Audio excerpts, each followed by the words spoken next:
이슈 딥다이브 시장의 중심 이슈 깊이 있게 들어가 보는 시간입니다. 오늘 금요일 루크투자연구소 임순재 대표, 휴먼자산운용 윤여민 이사 두 분 나와 계십니다. 안녕하세요. 안녕하십니까. 안녕하십니까. 네, 오늘 주제 보시죠. 유한양행, 오스코텍, 지금이 매수 기회? 네, 호재가 나온 이후에 차익 실현 매물을 한 차례 받았습니다. 이 유한양행 FDA의 렉나자 승인이 나오게 되면서 미국에 진출한 국산 항암 신약 1호가 탄생했다라는 소식이 나왔는데요. 이후에 어제는 좀 조정이었고요. 그 전날 나왔었던 그 재료였습니다. 그날은 상승했다가 탄력이 둔화됐고 어제는 또 주춤하다가 오늘은 다시 한번 또 유한양행과 우선주가 동반해서 상승하고 있고 오스코텍까지도 7% 후반의 강세를 띠고 있는데요. 지금이 매수 기회일까요, 임 대표님? 일단 뭐 긍정적으로 좀 보셔야 되지 않을까라는 생각을 해보고 있습니다. 뭐 렉나자가 이제 항암 치료제이긴 한데 이 치료제가 과연 이제 시장을 얼마만큼 장식할지에 따라서 향후에 그런 이제 수익성도 같이 좀 나올 수 있다라고 보시면 될 것 같고요. 일단 뭐 렉나자와 관련돼서 일단 FDA 승인을 받았기 때문에 지금 이제 마일스톤 중에서 일부가 다시 유입이 될 걸로 예상이 되고 있습니다. 그렇다라고 하게 되면 그만큼의 이제 하반기 실적이 개선될 수 있다라고 보시면 될 것 같고요. 이와 더불어 이제 렉나자가 4분기 이후서부터 본격적으로 판매가 확대된다라고 하게 되면 이거에 대한 로열티 수입도 예상이 되고 있습니다. 특히 뭐 로열티 관련돼서 이제 그러니까 비공개이긴 하지만 지금 시장에서 보면 10에서 15% 사이일 것이다라고 지금 추정을 하고 있고요. 뭐 그렇다라고 하게 되면 지금 관련된 로열티 수입이 상당 부분 될 것이다라는 게 이제 시장 기대였고요. 그거에 따라서 오늘 주가가 좀 반영을 하고 있다라고 보시면 될 것 같습니다. 특히 렉나자 같은 경우에는 지금 뭐 미국 FDA 승인이 이제 받아진 상황이고 향후에 이제 유럽이나 일본, 중국에서도 지금 승인이 계속 진행 중에 있기 때문에 여기까지 진행이 된다라고 하게 되면 관련된 매출은 좀 더 확대될 가능성은 충분히 있다라고 보시면 될 것 같고요. 이와 더불어 렉나자에 대한 이제 적용 범위 확대도 지금 추진 중에 있는 그런 상황입니다. 이번에 이제 얀센의 리브란트와 이제 렉나자 병역요법이었는데요. 다음 현재 준비 중에 있는 건 리브란트 SC 제제와 이제 렉나자의 병역요법이 현재 FDA에 추가 승인이 요청이 되어 있는 그런 상황입니다. 기존 요법보다 한 14% 정도 개선되는 임상 결과를 신청을 했기 때문에 아마 내년 초 정도에는 무난히 승인이 되지 않을까라는 생각을 해보고 있고요. 이와 더불어 이제 렉나자를 단독으로 사용하는 단독요법에 대한 부분도 현재 진행 중에 있다라고 보시면 될 것 같고요. 9월 달에 유럽 종양학회가 이제 개최될 예정인데 여기서 렉나자 단독요법에 대한 임상 3상에 대한 후속 결과가 발표될 예정이니까 거기도 같이 좀 주목해 보시면 좋지 않을까 싶습니다. 뭐 현재 그 렉나자 같은 경우는 이제 폐암 관련된 그런 이제 치료제다라고 보시면 되는데요. 현재 글로벌 이제 전체 암 환자 중에서 폐암 환자 비율이 한 12.4%로 지금 뭐 1위를 차지하는 그런 상황이고요. 폐암 환자가 최근 5년 동안 27% 증가하는 그런 모습을 보이고 있습니다. 뭐 국내에서도 폐암 환자가 전체 암 환자 중에 두 번째를 차지할 만큼 국내에도 폐암 환자가 큰 폭으로 증가하고 있다는 것도 향후에 이런 폐암 치료제에 대한 매출 확대에 대한 그런 이제 관련된 부분도 같이 좀 생각해 볼 수 있다라고 보여지고요. 지금 비소세포암 같은 경우는 1차 치료제로 분류되는 게 아스트로제네카의 티그리소라는 제품입니다. 지금 유일하게 한 종목만 지금 폐암의 1차 치료제로 지금 사용이 되고 있는데요. 작년 매출액이 54억 4천만 달러 정도 되고요. 뭐 2029년에는 70억 달러 정도로 이제 시장을 예측을 하고 있습니다. 이번에 이제 리브란트 렉나자 이제 병역요법이 FDA의 1차 치료제로 승인을 받았기 때문에 이 티그리소와 이 시장을 아마 서로 경쟁을 할 걸로 예상이 되고 있고요. 지금 티그리소보다는 이제 리브란트 렉나자가 좀 더 효과가 좋다라는 그런 이제 임상 결과가 있기 때문에 아마 시장 점유율도 빠르게 좀 빠르게 차지하지 않을까라는 기대를 해보고 있습니다.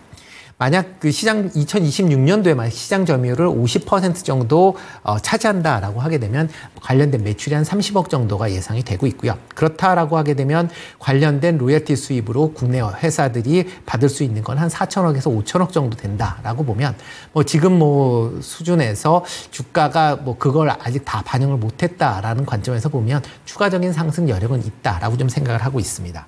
다만 이제 최근에 좀 급등세를 보였었기 때문에 그런 부분을 감안한다라고 하게 되면 뭐 급등할 때 추격한다라기보다는 조정받을 때 좀 저점에서 분할 매수하는 관점으로 접근해 보시는 게 어떨까라는 생각을 해보고 있습니다. 네. 이전에 그 알테오젠이 머크사와 라이센스 변경 계약 체결했을 때 그때 이후에 증권가의 반응보다는 이번에는 그렇게 막 목표 주가를 막 엄청나게 올린다거나 뭐 뜨거운 반응이 나오고 있는 분위기는 아닌 것 같습니다만. 그러니까 그게 이제 그 알테오젠 같으면 생각지 않았던 게 이제 갑자기 터졌다. 그렇기 때문에 이제 반영이 좀 덜 됐다라고 보시면 될 것 같고요. 네. 이번에 이제 유한양행이랑 오스코텍 같은 경우는 작년부터 계속 얘기가 나왔습니다. 그리고 특히 2월 달에 FDA의 우선 승인 신청이 되면서 시장에서 부각이 받았고요. 그러다 보니까 2월 이후에 주가 흐름을 본다라고 하게 되면 유한양행은 70% 넘게 상승을 했고요. 오스코텍도 100% 넘게 상승을 했습니다. 그러니까 그만큼 상승률이 이전에 선반영이 어느 정도 됐었기 때문에 이번에 뭐 반영이 조금 더디게 반영이 된다라고 보여지는데요.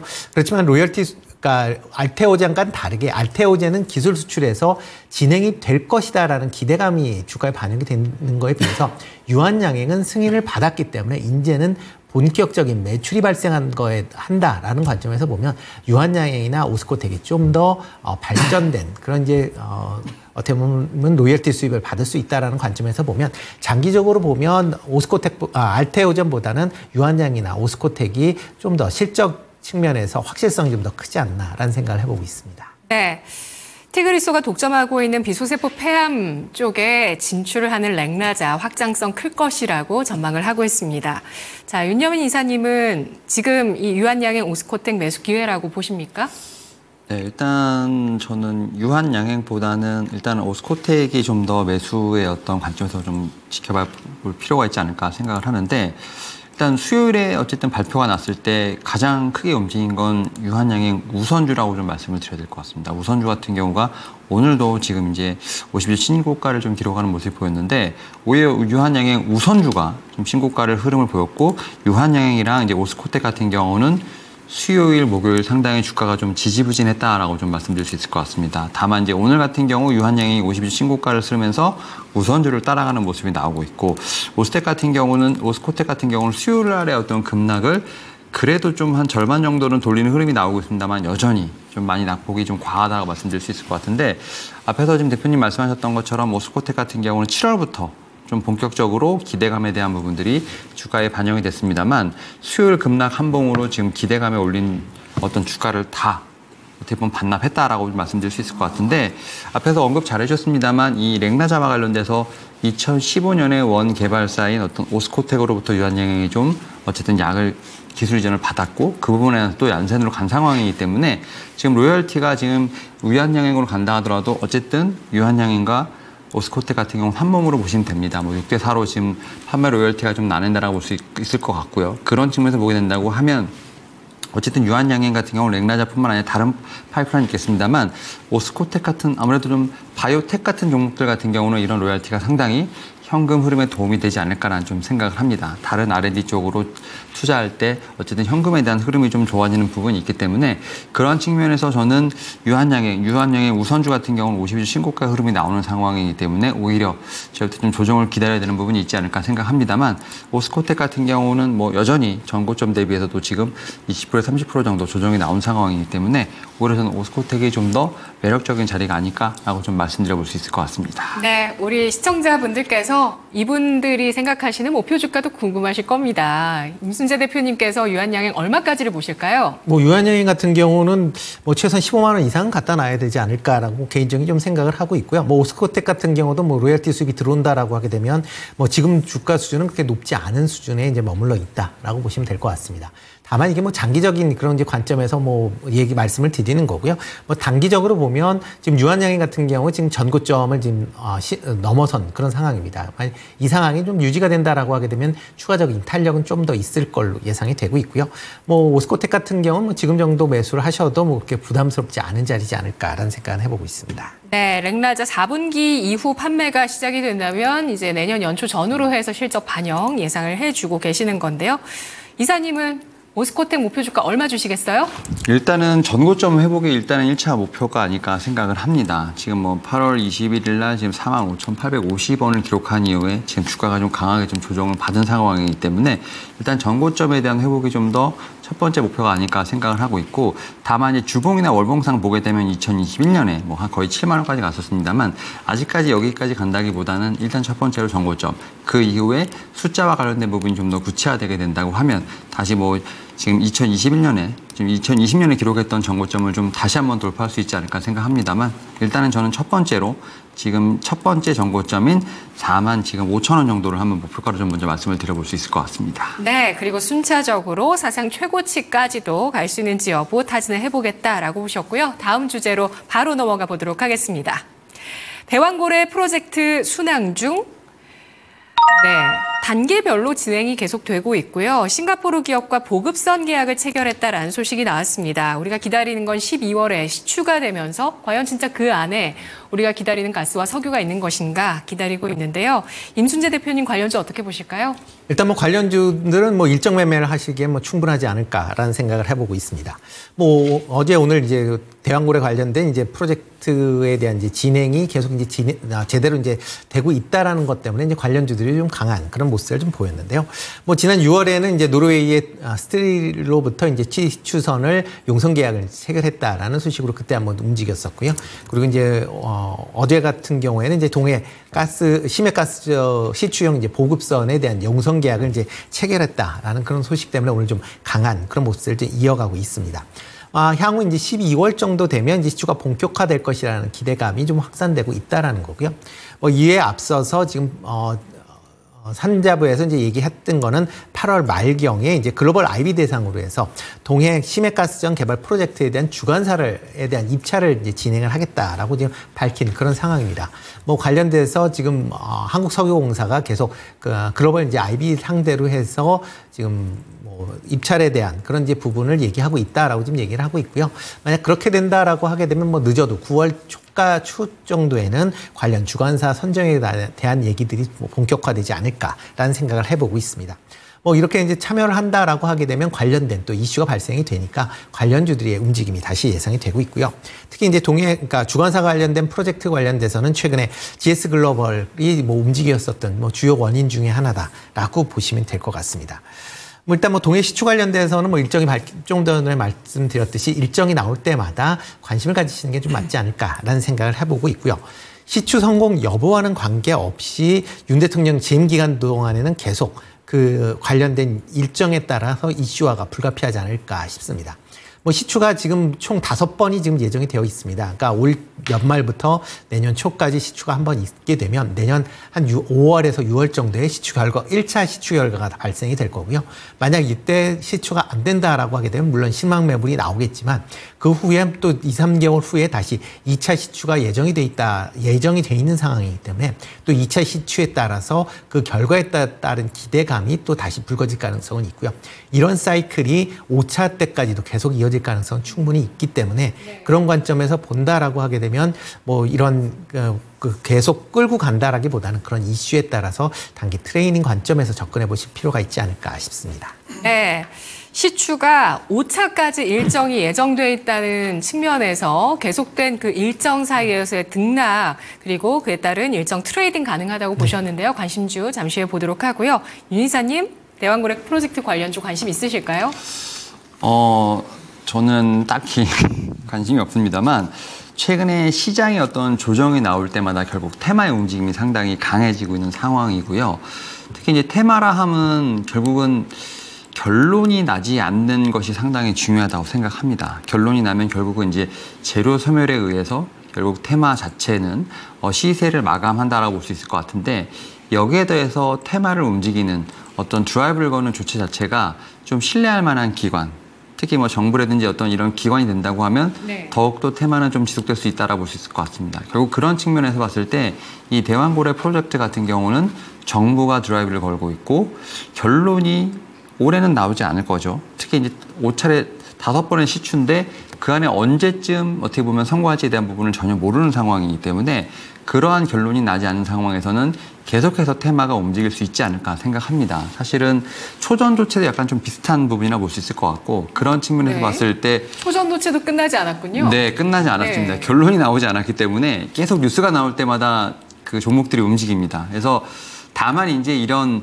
그 강도가 지금보다는 좀 많이 약해진 부분이 있지 않을까 생각합니다. 처음에는 상당히 강했습니다만 네. 지금은 좀 강도가 약해지고 있는 상황이라 볼 수 있을 것 같고 그런 측면에서 오히려 좀 잠잠할 때 매수를 했다가 오히려 뉴스가 나올 때 파는 좀 이러한 세론 전략을 좀 피시는 게 어떨까라는 좀 생각을 하고 있습니다. 테마를 좀 좋아하시는 분들은. 그래서 오히려 지금 같은 경우는 이제 매도의 타이밍으로 보시면 될 것 같고 오히려 이제 또 다시 또 이 뉴스가 들어가게 되고 또 잠잠해지면 그 일정에 맞게끔 뭐 한 2, 3주 전에 미리 사놓으셨다가 이렇게 좀 파는 그러한 전략을 피는 게 어떨까라고 생각을 합니다만 결국 이제 일반 섹터가 올라가게 되면 테마는 다시 한번 또 힘을 잃는 상황이기 때문에 시장의 어떤 그런 하락과 테마 연관성을 좀 체크를 해보면서 네. 이에 따른 제가 볼 때는 매매를 해보시는 게 어떨까라고 말씀드려볼 수 있을 것 같습니다. 예, 알겠습니다. 정부가 주도하는 테마라는 점에서 대왕고래 프로젝트 체크를 하고 있고요. 시장 흐름과 연계해서 또 테마의 흐름도 잘 지켜볼 필요가 있다고 말씀해 주셨는데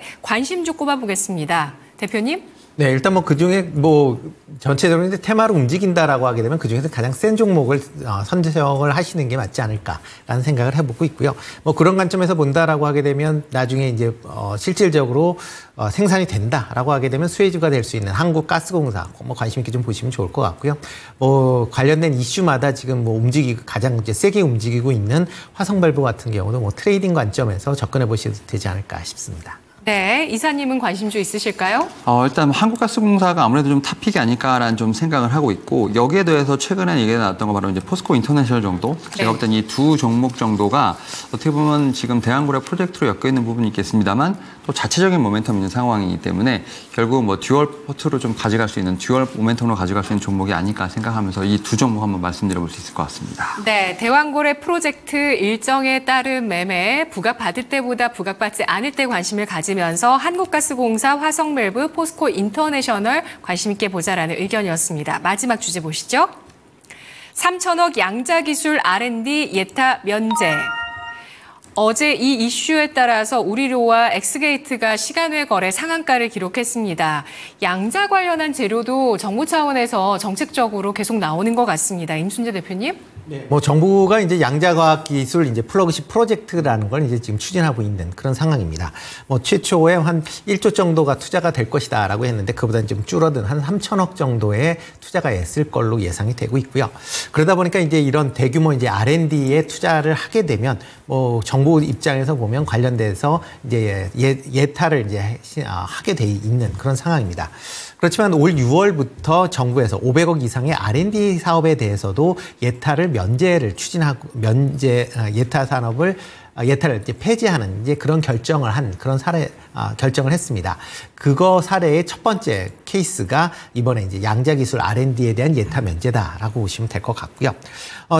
예타를 하게 되면 예타하는 진행 동안이 한 1년 정도 소요가 되기 때문에 이런 이제 긴 시간 동안 예타를 준비하다 보면 실질적으로 투자를 할 때 보면 늦어질 수 있다라는 부분이 이런 이제 예타 폐지로 연관됐다라고 보시면 될 것 같습니다.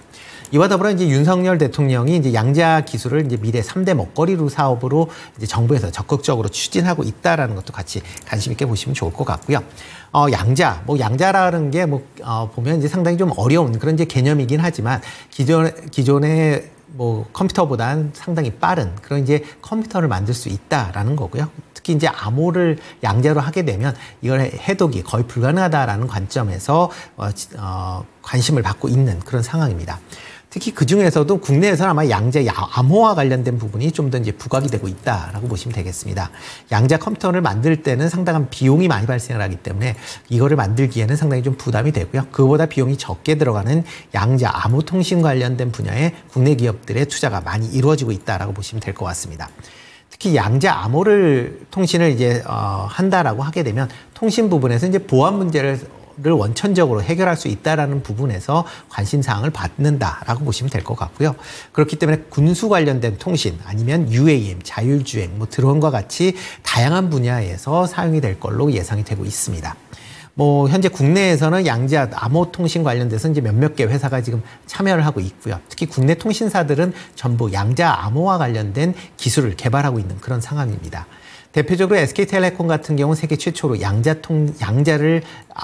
암호 통신을 한 그 전화기를 이제 발매를 할 만큼 상용화에 성공했다라고 보시면 될 것 같고요. 그러다 보니까 SK텔레콤과 이런 양자 암호 통신과 관련된 업무를 같이 수행했었던 그런 기업들이 지금 양자 관련된 기술 테마주로 지금 분류가 돼서 움직이고 있다라고 보시면 될 것 같습니다.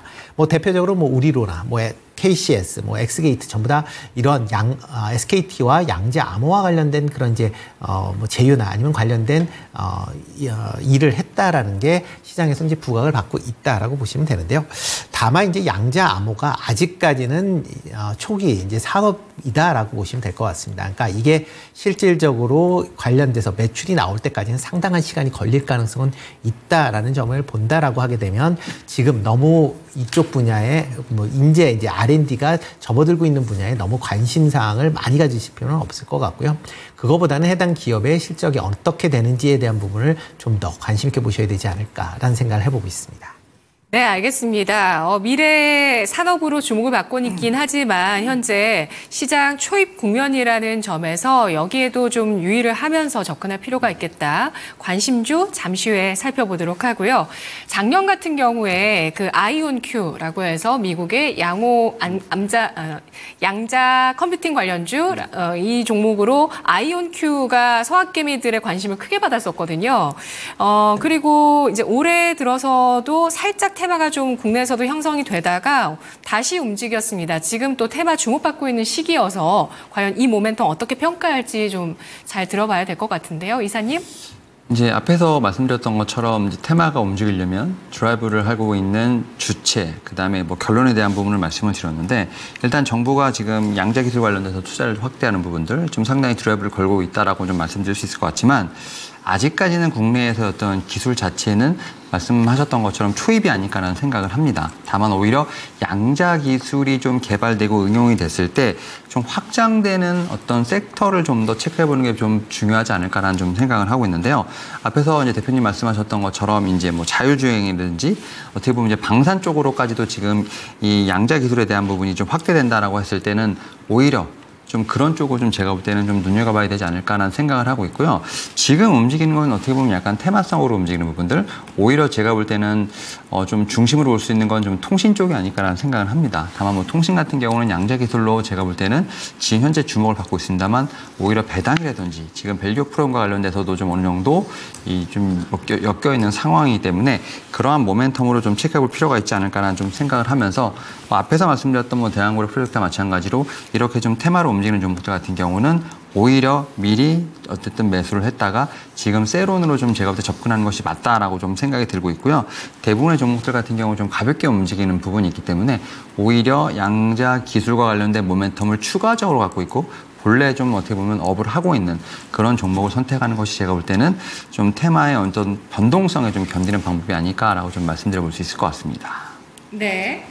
관심주 알아보도록 하겠습니다. 임순재 대표님. 네, 뭐 관련돼서 움직인다라고 보면 뭐 지금 몇 개 회사들이 같이 움직이고 있는데요. 뭐 일단 조금 전에 말씀하신 통신 관련된 기업들은 뭐 여전히 좀 관심을 가지셔야 될 것 같고요.